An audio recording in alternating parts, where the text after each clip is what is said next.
Welcome to CarbonCraft X. I'm Lloyd, and today we're going to demonstrate how we test the carbon fibre top tube of a bike frame for damage that isn't immediately visible. We'll be using cutting edge technology to spot damage before it becomes apparent on the surface. Let's set the stage. This bike frame has already been involved in a strong head-on collision and is completely irreparable.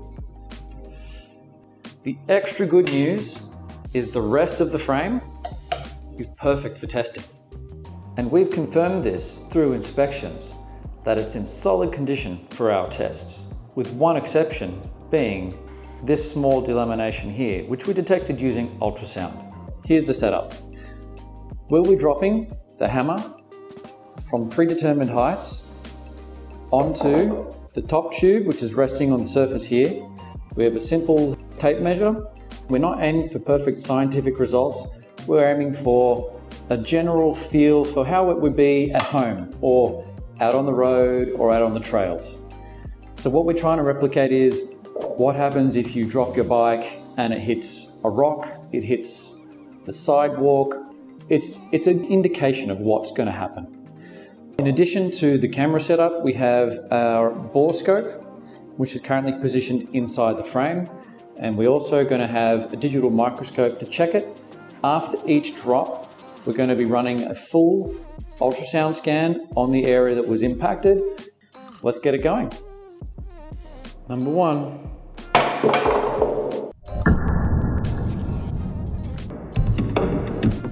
This is 40 centimeters, double the height from the last drop. Let's give it a go. 3, 2, 1. Whew. Yikes. Could be an expensive episode. Test number 3, 60 centimeters, triple the height. I hope it doesn't take out the camera. And, ooh, yep. We definitely have some visible damage.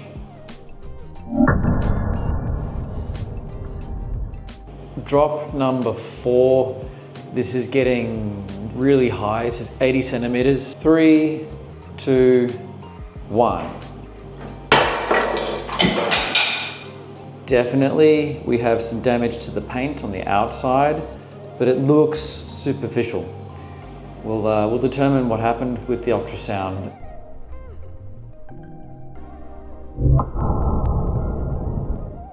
Fun test number 5. We're going to smash this as hard as we can, and then we're going to run the tests across all of the different areas to see what damage has happened. Ooh, I see visible damage. I heard a lot of rattling. Let's see what we find.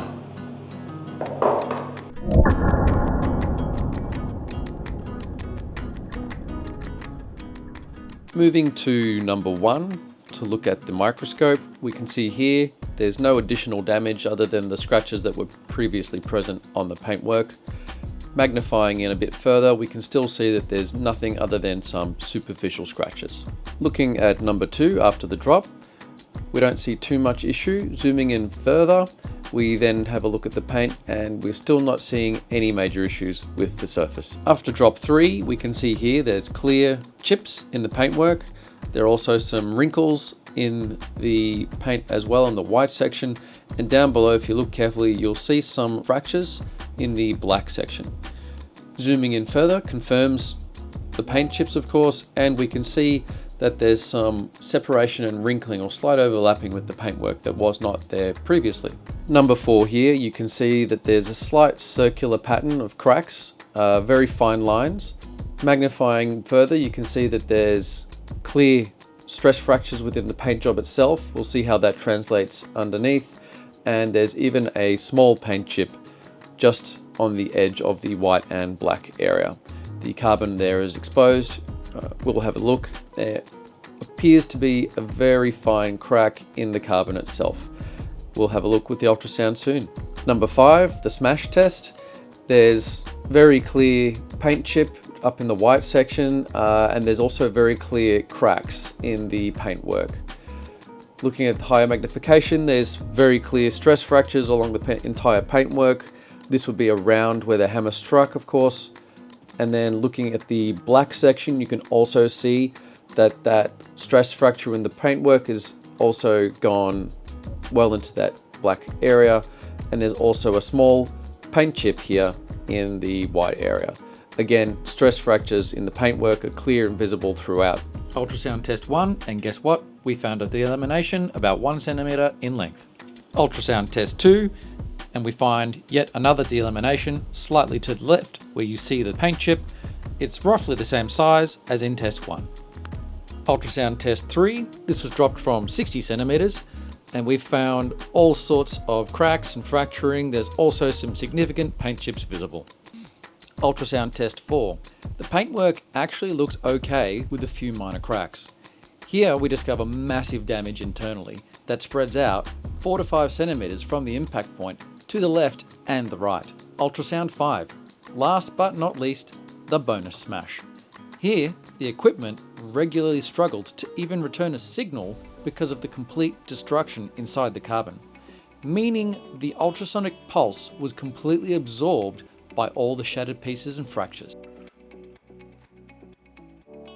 It's time to cut through the tube. I hate doing this. No carbon frame should ever go out this way, but this is for research. Let's start.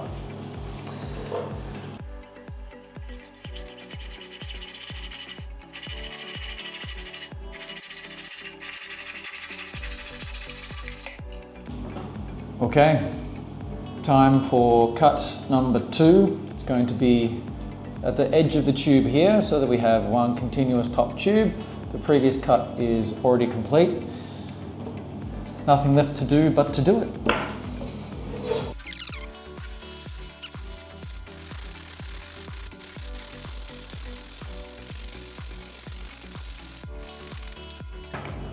Last. There we go. Okay, so we have our carbon fiber top tube here. We're now able to look at cross-sectioning it in positions 1, 2, 3, 4, and 5. This will give us the ability to have a look at the actual carbon fiber itself and see just how bad those cracks, fractures, flaws are. And we'll have a look at that with the digital microscope. Before that, let's clean the mess up, then we can start. So we have the top tube here, and we have our oversized saw blade guide. We're going to be taking our carbon fiber blade and cutting in through here. We want this to be smooth so that we can get a good cross section. If it's not smooth enough, we'll sand it.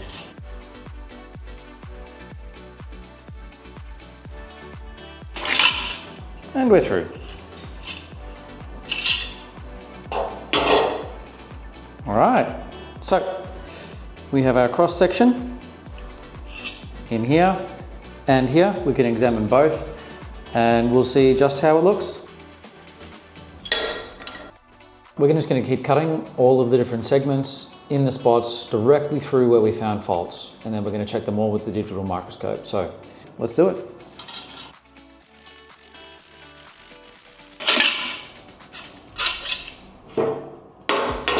One down. Whew.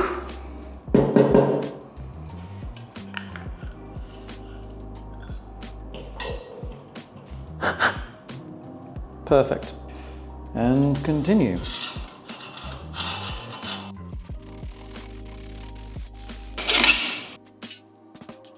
All right, number 3.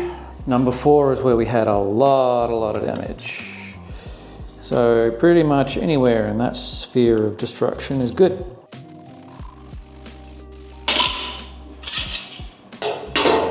Gets faster every time. Secure. And the last piece. We have our cross sections. We will be sanding these down. A quick side note here. Looking inside the cross section, we can see small ridges and bumps along the inner walls.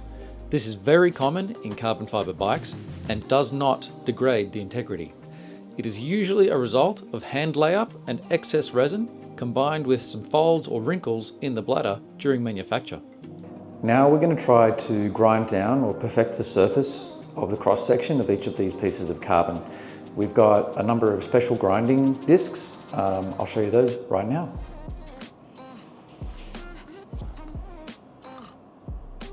Okay, so these are the grinding discs.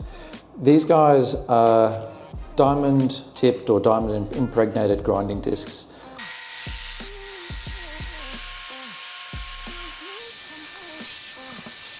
Number one.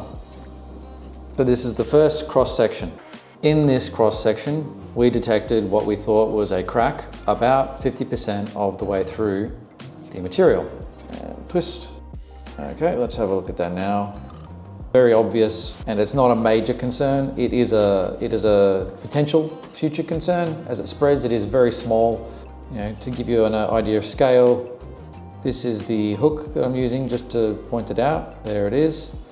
And the scale of the hook compared to my finger as a close-up, I mean, I hope that gives you an understanding of the resolution that the ultrasound can detect. It is extremely detailed. This is the other half of number one, and we want to have a look under the microscope. One more half twist. Oh yeah, that's going to open. Okay, yep. It's a really brilliant example of only 20 centimeters drop has produced a crack in the material. You know what? I'm going to get the scale out. Okay, so for clarity, this is the crack that we discovered in scan 1, and it's 2 millimeters in width. That is all. Number 2, let's have a look under the microscope. With a bit of pressure, we've now revealed exactly what the ultrasound had detected. Right here is where we said it was, and what you can see here is a very clear fracture. Now this has to be going through some layers of carbon fiber. It's about 1 millimeter, which is what we were able to detect. Let's look at the other half of number 2. All right, so here's the other half of numero 2. You can see here now that there has been some actual compression damage to the carbon. So you see there's a gap right there between the paint layer and the carbon. That is a very classic case of compression damage from where the hammer hit. We have some pressure. And we can see that that delamination or crack has formed there. So it's equal on both sides. Again, this is something you simply cannot see from the outside. The paint layer itself is in good condition. So looking again at the paint layer over here, so that's where it was. You can see that visually there's nothing wrong with it, but there is a crack. Number 3, now this is going to be very interesting when I squeeze it. Device is on. Woo, that looks ugly. So you can see there's been a massive failure of multiple layers, multiple fractures, and they go deep and far in the material. Scary because that's only 60 centimeters and it has caused what I would consider a catastrophic failure. This would not hold up under pressure. We have the other side of number 3.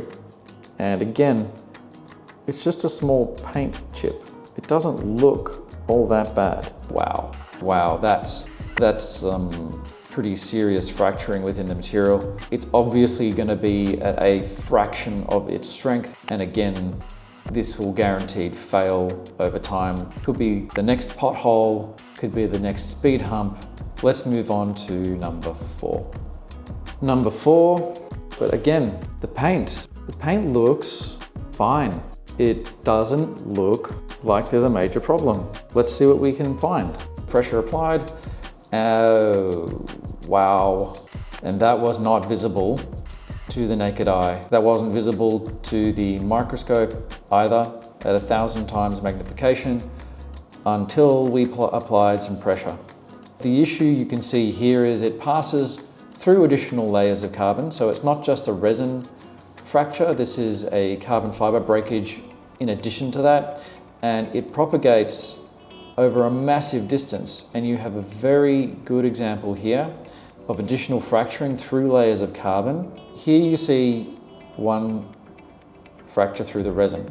The concerning one is the fact that this goes down here, and that must be through another layer of carbon fiber, and then it continues on here. So this is a major failing again, and would render this at a fraction of its strength. Obviously not safe to ride continuously. This might get you home, but not something that I would be comfortable riding, and not something you should be riding to. Let's move on to the other side of number 4. Okay, we have a tiny bit of pressure, consistent. Okay, this is obviously extremely bad. I don't even need to point it out. It's all there, it's all visible. It's multiple fractures through the depth of the entire material, and obviously not safe. That's not going to support a lot of load. Again, you're only a few bumps away, and this is going to continue to expand with use. It's interestingly not possible to see it from the inside of the tube either. And again, almost all of these were not visible without some additional pressure applied. So we have number 5 here. Okay, that's enough pressure. Wow, okay. So this just exposes how extreme the damage can be. And you can almost see into its deepest inner thoughts right here. This is a really good example of a carbon layer being fully separated. The resin layers have been completely delaminated. The carbon has been cracked directly through, and then you've got multiple fracture spreads throughout the material. So again, this is a great example of when the compression forces have nowhere else to go, so they will come through and propagate down through additional layers. This is ultra conclusive in terms of, does ultrasound work? Yes. Can it detect small fractures? Yes. We got down to 1 millimeter as we saw earlier with number 1. Can it detect stuff that's not visible on the top? Yes. Can it detect things that are not visible internally? Yes. This technology is perfect for the application of carbon fiber bike testing. Thanks very much for watching, everybody. The conclusion today is very clear. Even from 20 centimeters, you can get, as we've seen, very minor fractures within the carbon fiber structure itself. Something that is still relatively okay to ride on, but something we'd have to monitor over time. And of course, as we've seen, everything from there on being 40 centimeters, 60 and 80 centimeters, especially, you see carnage, fractures that cross through between matrix layers, so that's through the layers of carbon fiber, and all sorts of depth as well, from the absolute surface all the way through to the other side of the material. It's been a very eye-opening experience, and I can't say thanks enough for watching. If you have any questions or thoughts or suggestions for what we can do next, please drop those in the comments. I'm excited to explore some new videos with you guys too. Until then, have a great day. Bye.